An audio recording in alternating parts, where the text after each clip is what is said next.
400 শ্রমিকের মুখে ফিরল হাসি।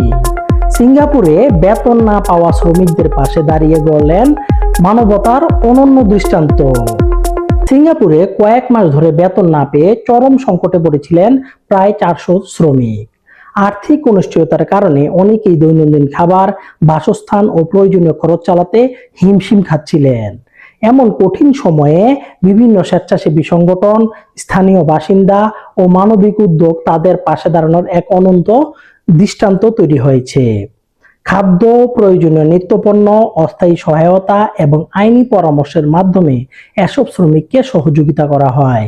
পাশাপাশি সংশ্লিষ্ট কর্তৃপক্ষ শ্রমিকদের বকেয়া বেতন আদায়ে প্রয়োজনীয় আইনি প্রক্রিয়া শুরু করেছে বলে জানা গেছে। এই মানবিক উদ্যোগ শ্রমিকদের মধ্যে নতুন আশা জাগিয়েছে এবং সামাজিক সংহতির একটি ইতিবাচক উদাহরণ হিসেবে প্রশংসা পাচ্ছে। বিশেষজ্ঞদের মতে, বিদেশে কর্মরত শ্রমিকদের অধিকার নিশ্চিত করতে নিয়োগকর্তা সরকার এবং সংশ্লিষ্ট সংস্থাগুলোর সমন্বিত ভূমিকা অত্যন্ত গুরুত্বপূর্ণ।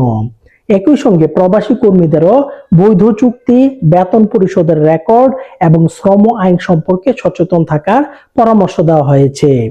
এই ঘটনাটি আবারও প্রমাণ করেছে, সংকটের সময় মানুষের পাশে দাঁড়ানোই সবচেয়ে বড় মানবতা। এবার সৌদি আরবে ব্যবসা ও বিনিয়োগ করতে আগ্রহী প্রবাসী ভাইদের জন্য রয়েছে গুরুত্বপূর্ণ ঘোষণা। যারা সৌদি আরবে ইনভেস্টর লাইসেন্স, কমার্শিয়াল লাইসেন্স ও ইন্টারন্যাশনাল লাইসেন্স নিতে চান, তারা অতি দ্রুত আমাদের রিয়াদ অফিসে যোগাযোগ করুন 0530759397 এই নম্বরে। সঠিক ও নির্ভরযোগ্য আপডেট পেতে আমাদের Facebook page, YouTube channel, Instagram ও টিকটক অ্যাকাউন্টে যুক্ত থাকুন।